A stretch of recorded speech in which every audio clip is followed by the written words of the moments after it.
Followers के प्यारे नाज़रीन अस्सलाम वालेकुम। आज की वीडियो में हम सुल्तान अलप अरसलान की जिंदगी पर बात करेंगे। सुल्तान अलप अरसलान एक ऐसा रहनुमा जो अपनी जात में कुव्वत और ताकत दलेरी का सरचश्मा था, जिसने 11वीं सदी के दौरान सल्जोक सल्तनत पर गलबा हासिल किया। उसके दौरे हुकूमत को बाज़ंतीनी सल्तनत के खिलाफ महाकवी लड़ाइयों की एक सीरीज के लिए जाना जाता था। उनमें से एक सबसे अहम जंग अल-जोहा की थी। ताकत के इस तसादम के खित्ते पर दुर्रस असरात बरामद हुए और एक माहिर हिकमत अमली के तौर पर अलप अरसलान की साख को मुस्तहकम कर दिया। तो आइए जानते हैं, लेकिन इससे पहले अगर आपने अभी तक हमारे चैनल फॉलोअर्स को सब्सक्राइब नहीं किया तो चैनल को सब्सक्राइब करें, वीडियो को लाइक करें और कमेंट सेक्शन में अपनी राय का इजहार जरूर करें। बिस्मिल्लाहिर्रहमानिर्रहीम। 8 रमजानुल मुबारक 454 हिजरी को जब तुगरुल बेग का इंतकाल हो गया तो उनके भतीजे अलप अरसलान ने अपने चचा तुगरुल बेग की वफात के बाद ज़माम इक़्तिदार अपने हाथ में ले ली। अगरचे इक़्तिदार की खातर मुल्क में कुछ झगड़े हुए, लेकिन अलप अरसलान ने उन तनाज़ात पर बरवक़्त काबू पाकर हालात को अपनी गिरफ्त में ले लिया। अलप अरसलान अपने मरहूम चचा तुगरुल बेग की तरह एक निहायत मुदब्बिर, तजुर्बाकार लीडर और जुर्रतमंद शख्सियत का मालिक मुखलिस कायद था। उसने मुल्की सरहदों को वसी करने के लिए एक निहायत ही दानिशमंदाना पॉलिसी इख्तियार की। जो इलाके सल्जोकी सल्तनत के ज़ेर नगीन थे, पहले उनके इस्तेहकाम को यकीनी बनाया और उसके बाद बैरूनी दुनिया की तरफ पेशकदमी की। सुल्तान अलप अरसलान हमेशा जहाद फी सबीलिल्लाह और अपनी पड़ोसी मसीही सल्तनतों में इस्लाम की अशात के लिए बेकरार रहता था। उसकी हमेशा से ये कोशिश रही कि अरमन और रूम के इलाके इस्लामी कलमरों में शामिल हों। दरअसल वो एक मुखलिस मुजाहिद था और इस्लामी जहाद की रूह ही वो वाहिद आमिल था जिसकी बदौलत अलप अरसलान को शानदार कामयाबियां नसीब हुई और उसकी जहादी सरगर्मियों ने दीनी रंग इख्तियार कर लिया। सल्जूकी सल्तनत का ये अजीम कायद एक मुखलिस जहादी शख्सियत और मसीही इलाकों में इस्लाम की अशात व तरवीज के लिए बेहद हरीस इंसान की शक्ल में नमूदार हुआ और दौलती बेज़ंतीनिया के बहुत सारे इलाकों पर इस्लाम का अलम लहरा दिया। अलप अरसलान अपनी मुमलिकत की सरहदों को वसी करने से पहले 7 साल के अरसा तक अपनी मुमलिकत के दूर दराज इलाकों के हालात का जायजा लेता रहा और जब उन इलाकों में अमन व अमान की सूरत हाल से मुतमईन हो गया तो अपने अजीम मकसद को पाए तकमील तक पहुंचाने के लिए प्लानिंग शुरू कर दी।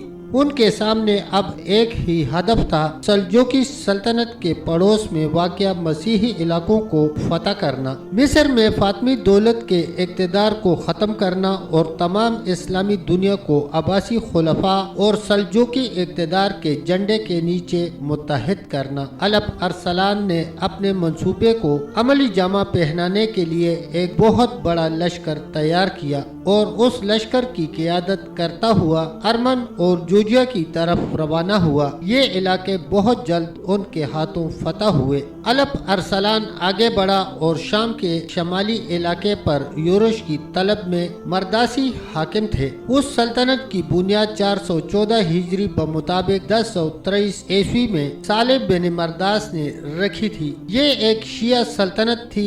अलप अरसलान ने मर्दाई सल्तनत का मुहासरा कर लिया और उस सल्तनत के फरमानरवा हमूद बिन सालेह बिन मरदास को मजबूर किया कि वो मिस्र के फातमी खलीफा की बजाय अब्बासी खलीफा की हुकूमत को तस्लीम करे और लोगों को इस हुकूमत के अहकाम का पाबंद करे। इसके बाद अलप अरसलान ने एक तुर्की नजात कायद अतंसस बिन ओ ख्वारज़मी को जनूबी शाम पर हमला करने के लिए भेज दिया। ख्वारज़मी ने फातमियों से रमला और बैतुल मुक़द्दस छीन लिए, लेकिन अस्कलान पर कब्जा न हो सका, जिसे मिस्री हुदूद में दाखिला के लिए एक बहुत बड़े दरवाजे की हैसियत हासिल थी। اس طرح سلجوقی بیت المقدس کے اندر خلیفہ عباسی اور سلطان سلجوقی کے مرکز کے قریب ہو گئے۔ 426 ہجری میں مکہ مکرمہ کے گورنر محمد بن ہاشم کا قاصد سلطان الپ ارسلان کے دربار میں پہنچا۔ قاصد نے اطلاع دی کہ شریف مکہ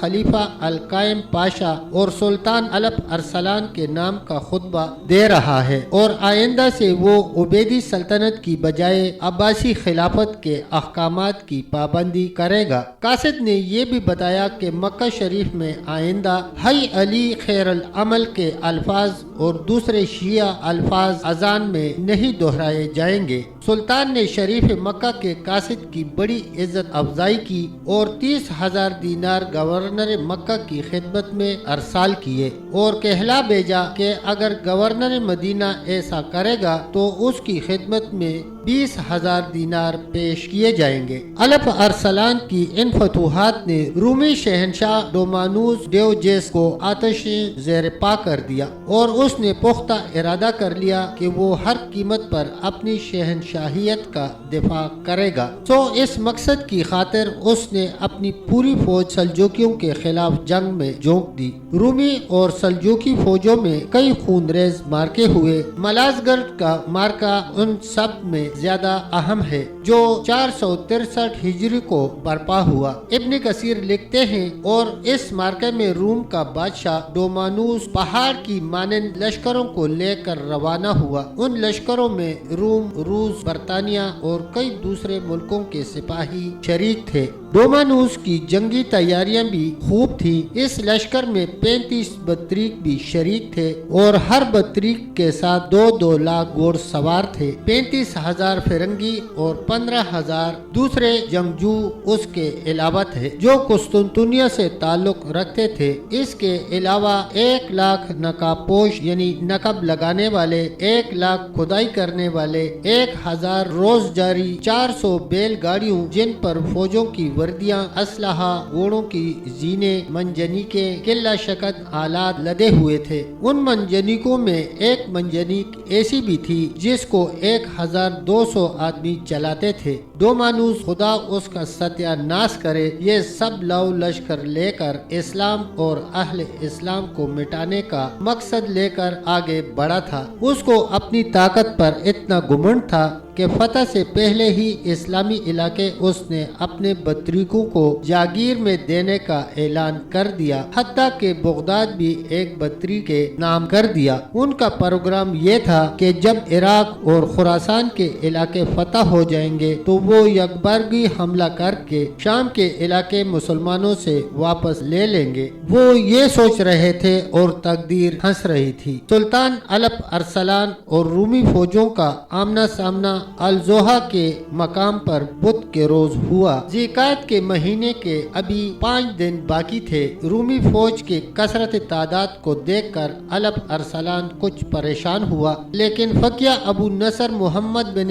عبد المالک بخاری یہ خفی بزرگ تھے۔ انہوں نے ان کو حوصلہ دیا اور کہا، سلطان محترم، جمعہ شریف کے روز جب خطبہ جمعہ کے خطبے پڑھ رہے ہوں اور مجاہدین کے لیے دعائیں مانگ رہے ہوں، اس وقت دشمن پر حملہ کر دے۔ اللہ کریم مسلمانوں کی دعاؤں کے طفیل سلطان کو فتح عطا فرمائے گا۔ جب وہ وقت آیا اور دونوں لشکر میدان میں اترے تو الپ ارسلان اپنے گھوڑے سے اترا، زمین پر سر رکھ کر اور اپنی پیشانی کو خاک آلود کر کے بارگاہ خداوندی میں فتح و نصرت کے لیے دعا کرنے لگا۔ اللہ کریم نے مسلمانوں کی مدد فرمائی اور نصرانیوں کے سروں کو جھکا دیا۔ مسلم سپاہ نے کشتوں کے پشتے لگا دیے۔ رومی بادشاہ اور سپاسالار فوج ڈومانوس گرفتار ہوا۔ اسے ایک رومی غلام نے گرفتار کیا۔ جب شاہ روم کو سلطان الپ ارسلان کے حضور پیش کیا گیا تو سلطان نے اپنے ہاتھ سے اسے 3 کوڑے مارے اور پوچھا، اگر میں گرفتار ہو کر تیرے سامنے پیش ہوتا تو تو میرے ساتھ کیسا سلوک کرتا؟ ڈومانوس نے کہا، میں تم سے انتہائی برا سلوک کرتا۔ الپ ارسلان نے کہا، میرے بارے میں تیرا کیا گمان ہے؟ ڈومانوس بولا، تو یا تو مجھے قتل کر دے گا یا اپنے ملک میں میری تشہیر کرے گا یا معاف کر دے گا یا فدیہ لے کر رہا کر دے گا۔ تب تک دوستو اتنا ہی، ملتے ہیں انشاءاللہ ویڈیو کے اگلے اگلے حصے کے ساتھ، تب تک کے لیے اللہ حافظ، اللہ نگہبان۔